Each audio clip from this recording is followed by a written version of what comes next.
parti, démarrer l'enregistrement. On est là. Alors, ce que je vous propose maintenant, là, c'est une review. Du coup, pas une review. Enfin, si, c'est une review, mais c'est une review un peu spéciale. Donc, c'est-à-dire que je vais commenter la partie. C'est des play, c'est des best-of. Hein. C'est des best-of que j'ai enregistrés avec Outplayed, une appli que vous pouvez avoir sur Professor. Voilà, petit instant pub, même si ça me rapporte rien et j'ai pas vraiment fait exprès, mais bon, bref, voilà, c'est ce que j'utilise. Et du coup, c'est une petite review que je vous propose avec des moments un peu philosophiques, des moments de réflexion. À la base, je voulais faire une vidéo sur ma maladie et vous en parler, mais on verra si la vidéo s'y prête, peut-être pas. Du coup, bah écoutez, je vais lancer la vidéo, et puis la vidéo, enfin les playlists que j'ai enregistrées, et puis on va voir ce que ça va donner. Alors, du coup, tac, tac, tac, c'est parti. Donc là, j'ai joué Sejuani. Oh putain, un Goin de la part du Rakan. Enfin, après, je me demande si ça vaut la peine que je commente. Là, Sejuani fait du taf. Moi, je... Ah, purée. Incroyable. Ouais, la H était plutôt gagnante sur ce trade. La Samira... Faut savoir que la Samira, c'est un duo premade avec moi. Ce duo premade de Samira s'appelle Urenten. Donc je me permets de donner ton nom. Et ok, il se passe des choses là. Oh purée, il se passe des choses. Oh, c'est violent. Ouais, Urenten est un très bon ami. Et ça me fait penser à... Ça me fait penser à parfois qu'il y a des amitiés qui sont un peu space, dans le sens où on est différents. Bah, on est tous différents déjà de base, mais après il y a des personnes qui sont différentes et qui ont des liens spécifiques. Alors là, il se passe vraiment des choses. C'est assez incroyable, je suis un peu... Bon, après, vous voyez ce qui se passe, hein, je vais pas tout vous décrire. Là, Yasuo va se donner, là. Ça me tue. J'ai fait un bon revirement, il m'a focus, il aurait pas dû, il est mort. Voilà. Du coup, après, c'est aussi ça un peu...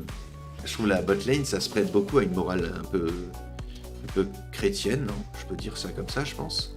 C'est-à-dire que y a un verset qui dit supportez-vous les uns les autres, et j'aime beaucoup ce verset, parce que parfois, parfois l'amitié entre croyants ou même entre non-croyants, elle suppose que que c'est un peu compliqué, que c'est... Oh putain, il se passe des choses. Oh le dive. Ouais, mais l'amitié, parfois entre croyants et entre non-croyants, et entre croyants, non-croyants, etc. En tous les cas, l'amitié, il n'est pas toujours simple. Parce que parfois, elle suppose que deux personnes différentes s'associent pour une activité, pour une relation. Ah, il m'a détruit le maître Yi, là. Mais ouais, l'amitié, c'est quelque chose de vachement cool. Et en même temps d'assez surprenant, parce que c'est pas forcément une amitié aussi forte que l'amour, la relation homme-femme, où il y a une relation amoureuse, ou machin, mais elle peut être fidèle, parfois même plus fidèle et plus longue qu'une relation amoureuse, surtout de nos jours, j'ai envie de dire. Même si j'ai pas vécu à toutes les époques, donc je n'ai pas de moyens de comparatif réels. Mais pour moi, l'amitié, c'est quand même quelque chose d'assez beau, d'assez fidèle, d'assez loyal, d'assez tenace. Très belle lune de ma part d'ailleurs, pour essayer de sauver la tourelle. Et du coup, il y a une belle amitié dans la Bible aussi, que c'est Jonathan et David, où la Bible dit que c'était une amitié plus forte que l'amour conjugal. On pense peut-être à tort, qu'il s'agit là d'un amour homosexuel, mais je pense pas, parce qu'à aucun moment, je me suis pris le mur, parce qu'à aucun moment il est précisé qu'il y a... Oh là là là là, le KS. À aucun moment dans la Bible il est précisé, où il est mentionné, où il est supposé que David et Jonathan aient des relations sexuelles, ou aient des relations conjugales amoureuses, ou de ce style. C'était vraiment une forte amitié, une très forte amitié. Et je pense que parfois on a des David et Jonathan dans notre. Par contre là c'est un peu violent ce qui s'est passé là. Yorenten a essayé de me sauver mais il s'est passé. Oh, Yorenten va peut-être essayer de rattraper le coup. Non, il est mort. Malheureusement c'est un fight qu'on n'aurait pas dû prendre. Et Yorenten et moi on a une bonne amitié je pense et je vais peut-être pas forcément parler dans les détails mais moi je suis croyant, lui il l'est pas. On peut être très bons amis.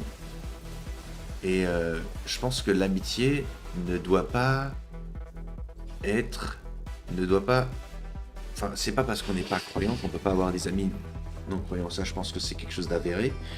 Mais ce que je voulais dire, c'était que nos amis, on doit faire attention à notre cercle de fréquentation, à nos amitiés, parce qu'on doit faire attention à comment je suis influencé par mes amis. Est-ce que cette influence va me rapprocher de Dieu, va m'éloigner de Dieu, ou au contraire, ni l'un ni l'autre? Qu'est-ce que ça va m'apporter? Et comment je vais gérer cette amitié?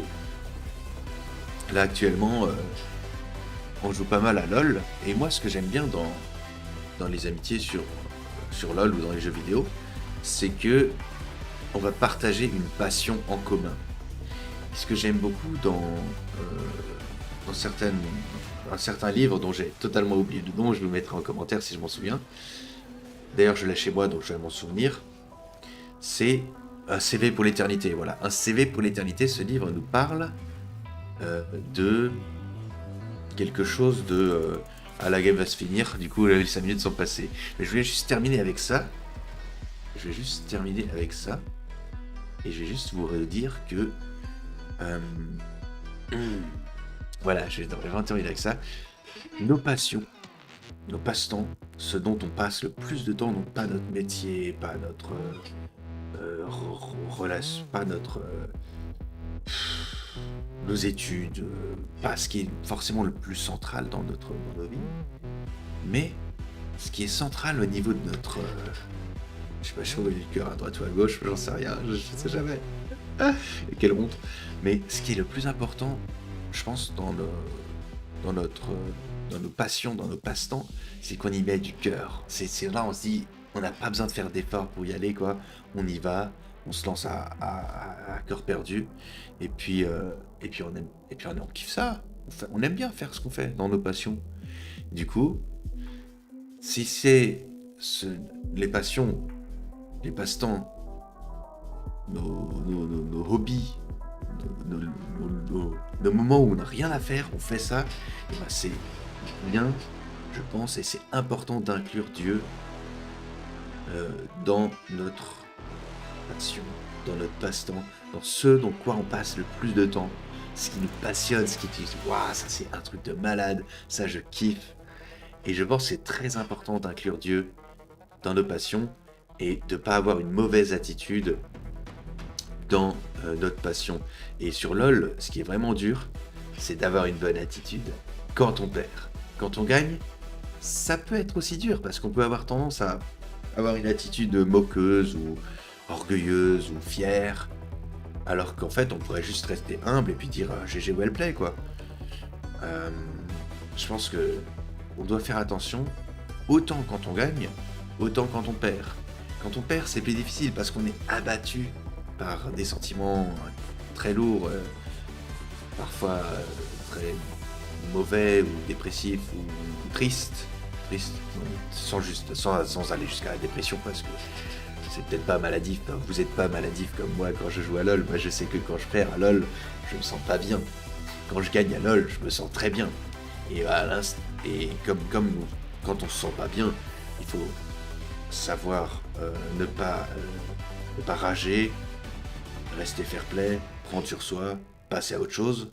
Autant quand on va bien et qu'on gagne, autant là il faudrait pas être orgueilleux non plus, parce que c'est pas une bonne attitude non plus.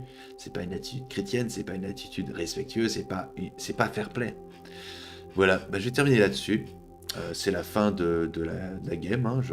Il reste une seconde, donc je vais pas vous mettre cette seconde.